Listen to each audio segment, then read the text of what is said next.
Hello, this is the third part of the tutorial. In the last part of the tutorial we were talking about this code when we use the slider. Let us just refresh it. We use the slider to empty or fill the pipette. I also showed in brief that we do not use the slider. We do not need to use the slider. We can do it also automatically. This is done with changing two of the bool variables, use animation. We put it to true. And the next thing we have to do is here ping pong. It's really this. So this one also has to be put to true. If we save the code now and run it once again, we see it goes automatically, the pipette automatically empties, and then it will fill again. Filling again is doing by setting the ping pong variable to true. If I left the ping pong variable to false, it would only empty and empty and empty, as I showed in the previous tutorial, part of the tutorial. That's it. And now I shall explain more about how it is achieved in the code.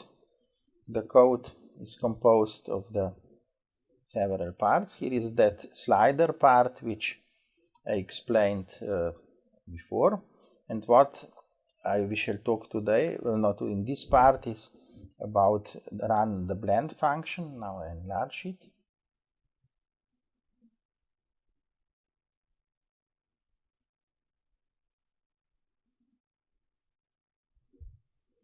This function run the blend is called here above. If it is in the start, so see, this is the start part of the program that is executed at the very beginning. We could do also from the update, but for change, to show you also the code, because you would say, oh, such a complicated code just for emptying and filling the pipette.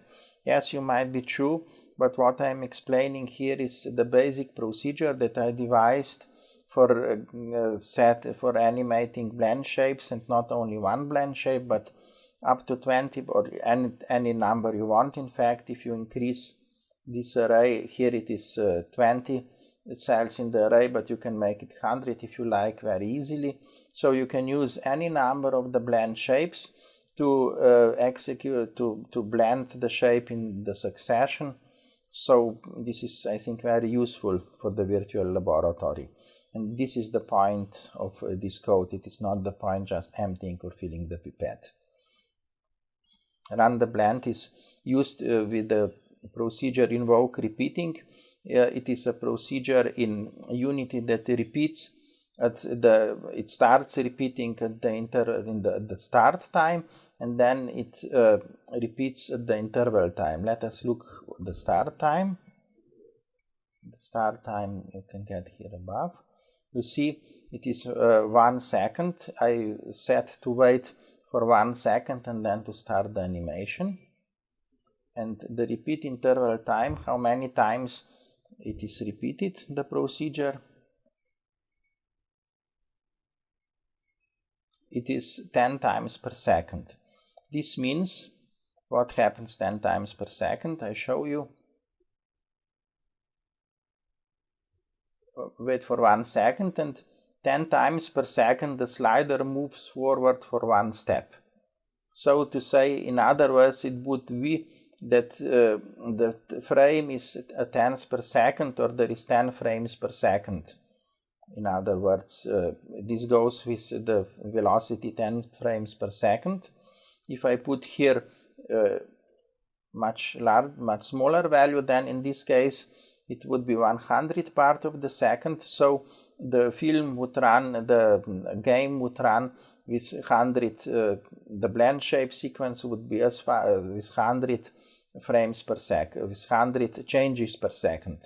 As the step changes, what changes in one step as we run this. This is the invoke repeating function, very useful because you start it just at the beginning and then you don't need to worry about it. Use animation. Once where we do use, you see it is only you, here is this declared, it is used here, and then we have just invoke repeating and the procedure run the blend. This is the procedure that I am speaking now about. So here we get the delta time that the computer runs when to do the change. It is when this variable dd plus is larger than the delay we are setting, then the current blend phase is increased and the dd is set to 0. It is quite technically. This is in case we have ping pong. This means that it goes back. Then in the case of ping pong, it has to change to set. If here, for example, we are at the beginning of the slider on the leftmost parts of the slider, then the animation runs forward. And here we have reached the end of the slider and the parameters are changed so that the animation runs backwards.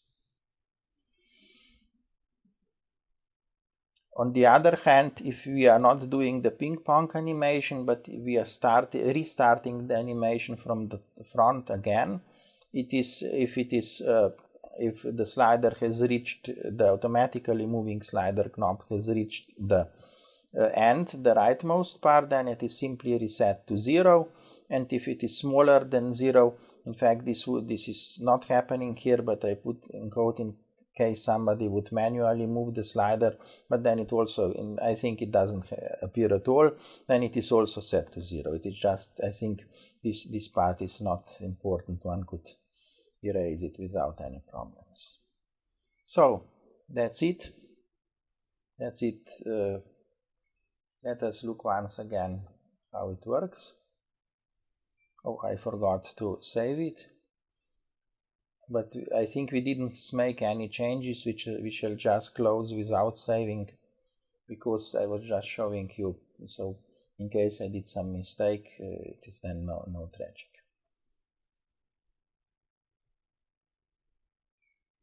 See, it is ping pong, probably. I think it is ping pong.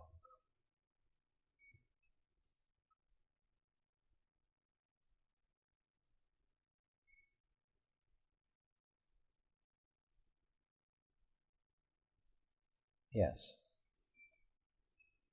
We can just do refresh. Oops.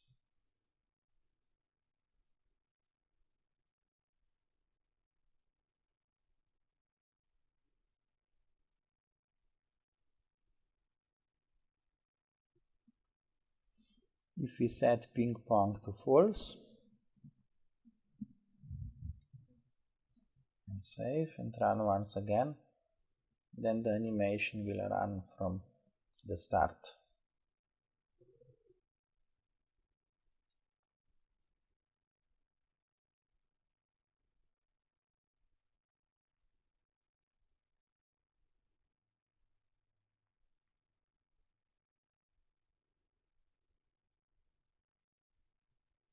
Yes. You do not need to use the slider. It is the slider here only as monitor, because if you are running animation automatically, the slider is not important at all. And if we put to false also the use animation, it is completely controlled by the slider.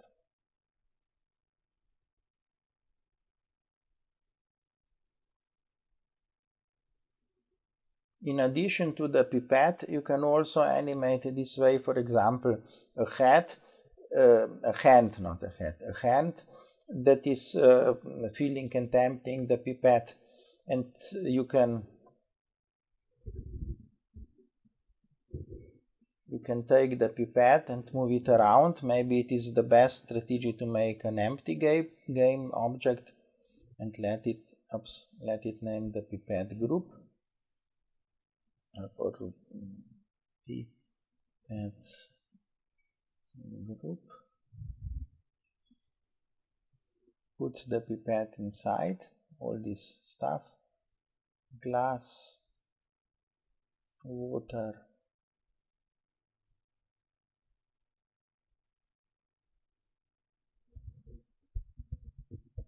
let us see if it works. Let us first see if it works. Yes, it works, everything okay. Now we can move it around.